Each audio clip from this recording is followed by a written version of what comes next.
All right, let me tell you something about Lynette Oxley before she joins us this morning. We recently had Martin Hood on the show. You remember he's the gun lawyer. He was going to talk about gun rights, and we found out some interesting things about what you can and can't do at the moment. And we couldn't pass on the opportunity to talk about gun rights from a really interesting perspective. It is Women's Month. And as you know, we're trying to find ways to deal with the scourge of a particular, a very specific pandemic, which our president has called the second big pandemic. It is this ugly situation that we have in our country of gender-based violence. And we've talked about it in a session of webinars, which I encourage you to register for as well. We've got a fantastic panel tomorrow. It's a session that we're doing as part of a Stop to Start campaign that ABSA have been behind. We've done 2 already, which have been really interesting, and this one will be 2. So if you want to join in on that, all you have to do is go along to cliffcentral.com and sign up. But I thought while we're talking about women, we're talking about how women can defend themselves, we're talking about how all these predatory men in society can be dealt with. One of the things we need to take seriously is that there are potentially ways that women can make themselves safer just by doing one simple thing, and that is becoming familiar with guns, making sure that they're competent in using guns, and allowing themselves to be trained in a way that will make it easier for them to protect themselves. I mean, if I had a daughter, and I do have a sister and a mom, and we have been to the shooting range before, and they've enjoyed it thoroughly, I thought it would be good to talk to Lynette Oxley. So I want you to find out this morning, as I will, about Girls on Fire. It's an initiative that teaches women how to handle and use firearms in South Africa, not only to protect themselves, but also to foster their self-confidence, encourage them to determine the direction of their lives, and become and do whatever they want to be. So listen to this. Here she is, Lynette Oxley. How are you, Lynette? Good morning, Gareth. Yeah, I'm well, and yourself? Just a little bit cold this morning. Whereabouts are you? Where it's anywhere is cold right now because there's a cold front. I saw snow on some of the mountains, but where are you? We're in Joburg, so I think all of the weather's been sent from the friendly Cape Town. Yeah, very friendly. Nice of them to send us their shit weather. So, Lynette, tell me quickly, where did the whole thing for Girls on Fire start? I mean, do you have daughters and you thought this is something they must do, or their friends who suddenly said to you, you're familiar with firearms? How can we get involved? Well, I don't have daughters, but I sort of have an adoptive daughter. But I started shooting at about 18 years old. Just went out for fun. Started sport shooting then. I started getting quite serious, more serious at age 24. But I've always I enjoy guns, and I've been carrying a firearm since about 2003, every day of my life, for self-defense, and been shooting, start sport shooting in about 2007, very, very seriously. So guns are fun. It's also a way to defend yourself. Now, I think that there is an element of this which I hinted at in the introduction, that for a lot of girls, this is a hugely empowering thing to be able to do. Guns are like anything else; it's a tool. I'm not going to get into the good and bad of that because I'm a gun owner myself, and I do believe that legal gun ownership is something that we should all pursue as a last resort to defend ourselves, but also because it's a fun way to spend your time. Why is it that we have a perception around men having guns and a different perception around women having guns? Do you think that we're biased against women having guns in South African society? I actually don't know how to answer that. If you actually walk into a gun shop, some gun shops, as a woman, they will not treat you equally. And a lot of ladies that I know have actually left gun shops because they treated as second-class citizens. Really? It's I think the thing that makes most ladies very, very cross is when they walk in, and the first thing that they will say to you is, we think you should have a 38 special. So I usually say to people at that stage, just turn around and walk out because it's not the gun for you. What do you go? Do you go straight for the 50 cal rifle? No, we don't go totally with a 50 cal rifle, although it's a lot of fun. But revolvers are not good self-defense weapons. You've got 5 to 6 rounds. If you've got to stop it, you can't clear it. It's not. They always say revolvers are quite easy. It's got a really terrible trigger pull. So yeah, I think. So in other words, they assume you want some little, almost like a toy gun. They want you to have something that a James Bond villain would have, Absolutely. instead of having the gun that might suit you better. In other words, they're not even taking you seriously. There is that. Look, when I came in for the first time, when I actually bought my first gun, I was treated with utmost respect. So it's there's two sides to the story. It's not just you don't just get treated badly. There's also a lot more ladies in gun shops that work in gun shops now. Yeah. So I think things are changing. So tell me quickly, you started this in 2015 and it coincided with the 16 days of activism for no violence against women and children. I think that that is a very practical way that women can defend themselves against what is obviously a problem in this country. What is the response you get from government or from organizations that stand up for women's rights when you say to them, hey guys, I've got a solution here. This should at least be on the table. Do you get positive response from people? Well, I get positive response from people that's in the past, not ladies that think that guns are bad. It has been amazing to see how people's perceptions have changed. Obviously, there is those women that's in organizations that's against guns that want women to sit in the corner and be victims. Just the whole idea, if you have a look at some of the international law and the United Nations, where it's coming from now, is saying that you should just give it to the people or your perpetrators what they want.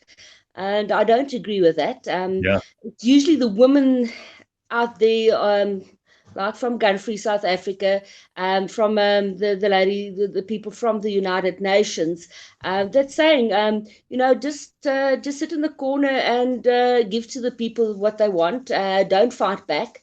And I think fighting back is the best option. An armed person is armed society is a polite society. I'm not saying go out and be gung-hos or stuff. When we train women, we say, first of all, be situationally aware. Do not go out there and think that you just go. We're not going to go out there to actually use the firearm. We first try and avoid it. It's an absolute last resort for you actually to use your firearm. Yeah, it seems like some people think that if you're a gun owner, you're going out in the street every night and shooting people dead, which is obviously not true. First of all, you wouldn't be able to keep your license if you were doing that. You'd be accused of all the crimes and you'd be sent to jail. But the fact is that there are probably lots of other things that can be gained from this. What do you train women to do? What do you train people to do in your business? We train people to be obviously responsibly armed, to follow the law. So when we do introductory courses, we look at from when are you legally able to shoot somebody? You have to go through. It's got to the attack. It's got to be an unlawful attack against you. It's got to be against a person and not property. And it must be already in process. So it's got to, you can't say, okay, I'm going to that person over there about a kilometer away is going to come and attack me. It's got to actually be happening in the process. So we try and get people to be responsibly armed, to know how to handle their firearms. I always say to a lady, you can't just carry a firearm and not shoot the firearm. At least once a month, go out and shoot your weapon. Know how to clear a stoppage if you need to. So it's the whole process of from being situationally aware, trying to avoid situations where you are going to be. It's like a training course. I mean, this is where you would go so that if you're ever in a situation where something really dangerous is happening, you know how to react. You also know what the rules are. But at the same time, you can go to a shooting range and have some fun. You can feel confident about having that weapon in your hand. You can enjoy the fact that maybe it's target shooting that you enjoy. Maybe you like clay pigeons. Maybe you want to go and hunt. There are lots of different ways that people could use guns. And why should women be excluded from that? Absolutely. There was an incident last year, December. We had a lady, obviously, uh, she came by herself to one of the courses, didn't have somebody in the industry that told her about the introductory course.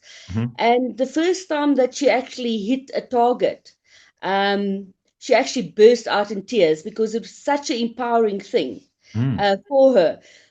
It was all of the instructors and stuff was sitting there in tears because it was such an empowering thing. People that was so against guns when we had a lady that didn't want to carry a firearm, and she went to one of our to our lady stop shot event, and Mhm. afterwards she said the camaraderie, the fun of actually shooting anything from a .22 to rifle to a 50 cal. She never thought she could do it, and it was really empowering for her. That's amazing. What guns do you have? I mean, you sound like someone who's been into this for a long while. What's your favorite weapon?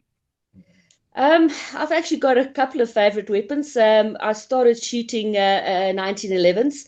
Absolutely love 1911s. Hmm. I don't shoot them competitively anymore.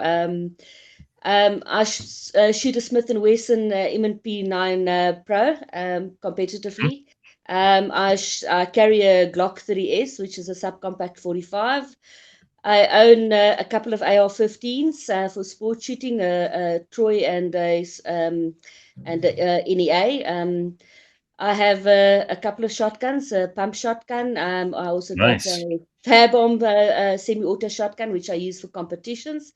And I've never been very much into bolt actions. I don't specifically hunt myself, but I shot the Trevally 50 cal and 308 a couple of years ago.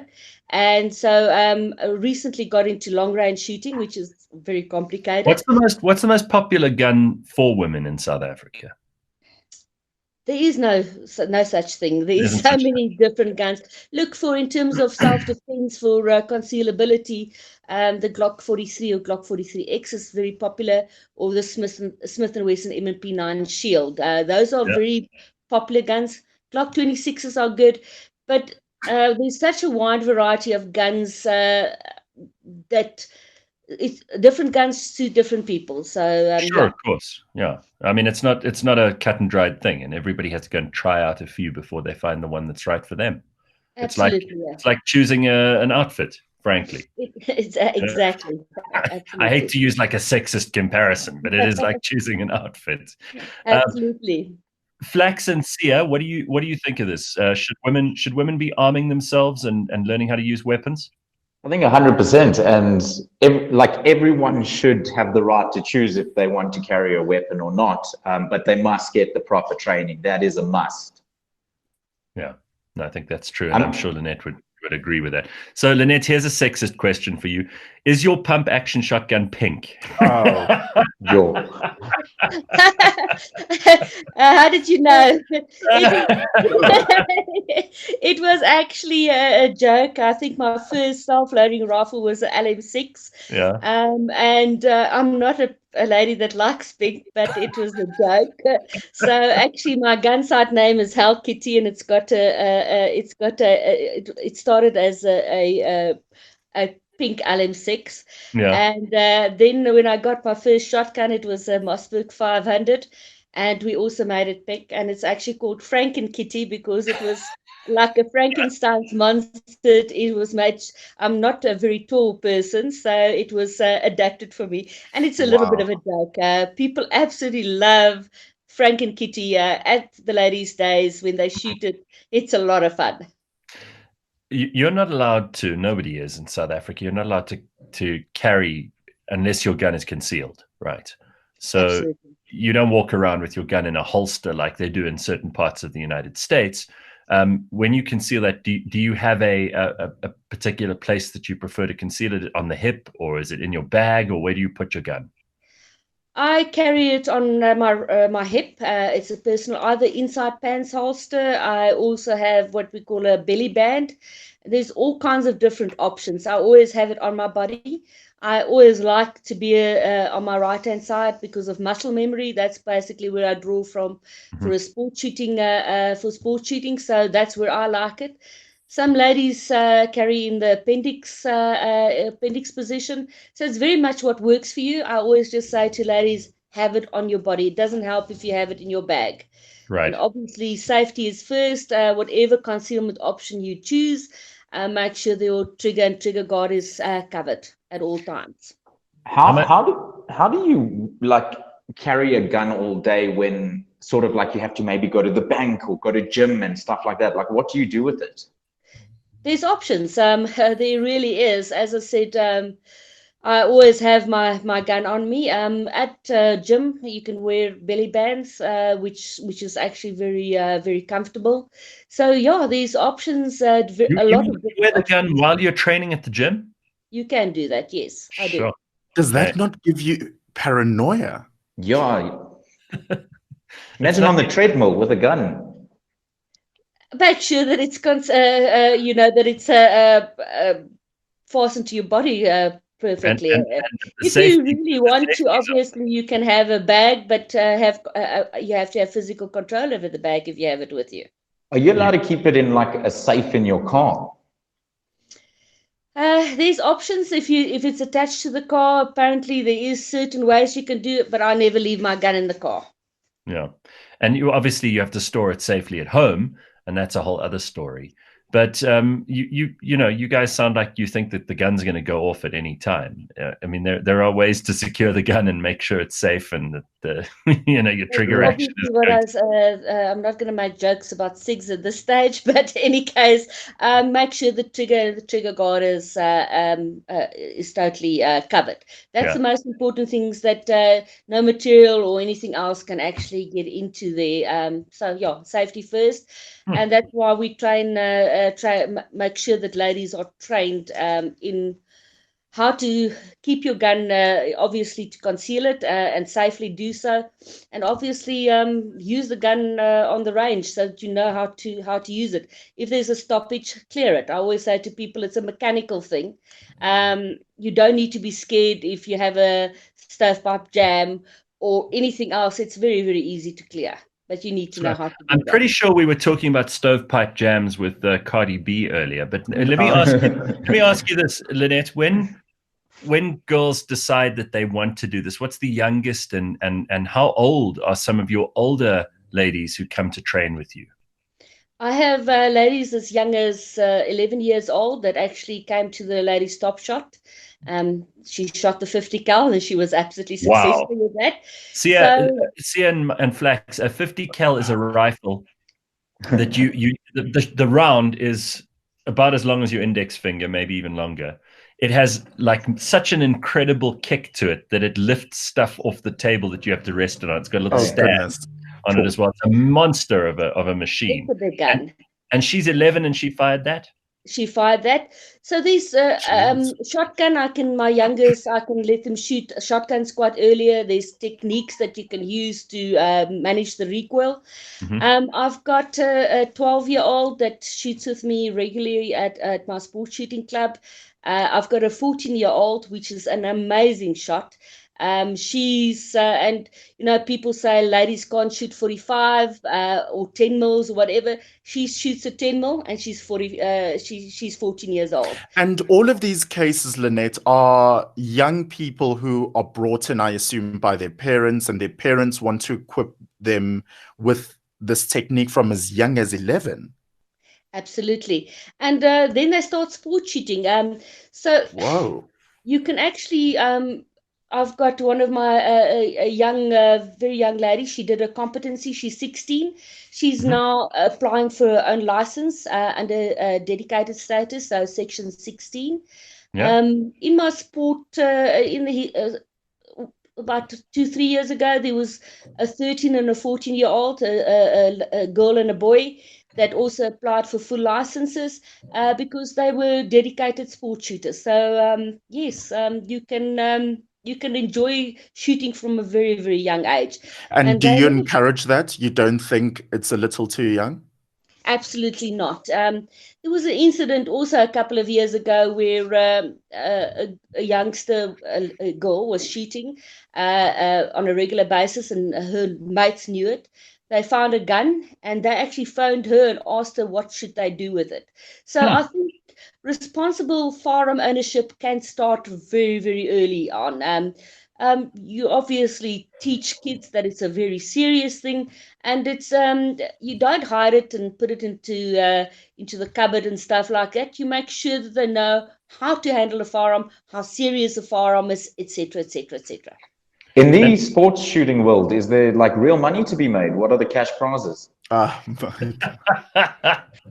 There is overseas, not currently in South Africa. One of the lasses that's involved in Girls on Fire, she's a Springbok clay shooter. She's very short. I'm 5 just over 1.5 meters, and she's much shorter than me. She handles a shotgun like absolutely fantastically, and I got sponsorship for her, which will pay for her ammunition and for the gun and stuff like that. Overseas, you can make a lot of money. Not in South Africa at this stage. And Lynette, the oldest people that shoot, I mean, we got grannies there who are in their 80s who are carrying. Absolutely, you won't expect it. One of the, if you look at some of the photos on the Girls on Fire, I've got very old ladies that carry, and they will never suspect that, nobody will suspect that they were carrying. I've had ladies starting in the mid-60s actually start sport shooting. So it's never too late to start shooting. I'm not young, so and I'm still actively shooting sport shooting at this stage. That's superb. All right. Well, the important thing here is that there is an option for women who are sick to death of being told that they're victims, and women who want to find a way of making sure that they have a last-ditch resort if someone is threatening them, if they're in a dangerous situation. And also, wouldn't we like to know, for all those men who are out there being predators and making women's lives ungovernable, wouldn't we like those men to know that there is a chance that if they look for trouble with a certain woman, that she may just have a gun? It's like a deterrent of all deterrents. And I suppose we're looking for solutions, right, Lynette? And this is just one of the available solutions. We're not saying every woman who's terrified of guns should go out and learn how to do this, but it might help you to, first of all, not be terrified of guns, and second of all, have a new option on the table in case you are threatened. I think it's one of the best options, unfortunately. You can't, if somebody attacks me, I can't really, if he's much stronger and bigger than me, I can't protect myself. But with the firearm can. It's the great equalizer, I think, in any self-defense situation. What are the options in terms of non-lethals for females to carry? What in your opinion would be the best? That's a difficult one. I don't think that pepper spray and stuff like that really works. A lot of the attackers are high on tick or some sort of drug. Pepper spray is not going to stop that person. You can try and do Krav Maga or stuff like that. It might help.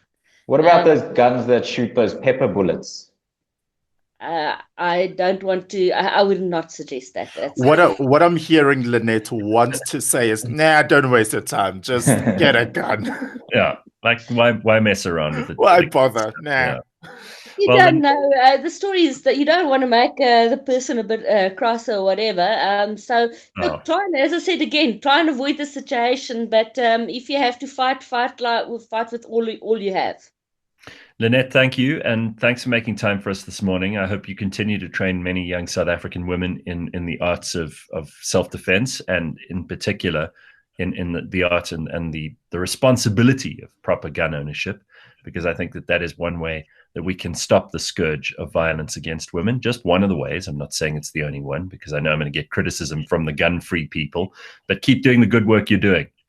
Thank you very much for having me. What a pleasure. Isn't that interesting? Thanks, Lynette.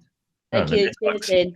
Yeah, so if you want to find out more, we'll list the information on cliffcentral.com. And maybe if you have a daughter or a sister or a mom or someone who you think could benefit from this, you can get out, you can apply for a license, you can go and buy a gun, And once you've got that gun, it gives you options, which I've always said, it's better to have a gun and not need one than to need a gun and not have one.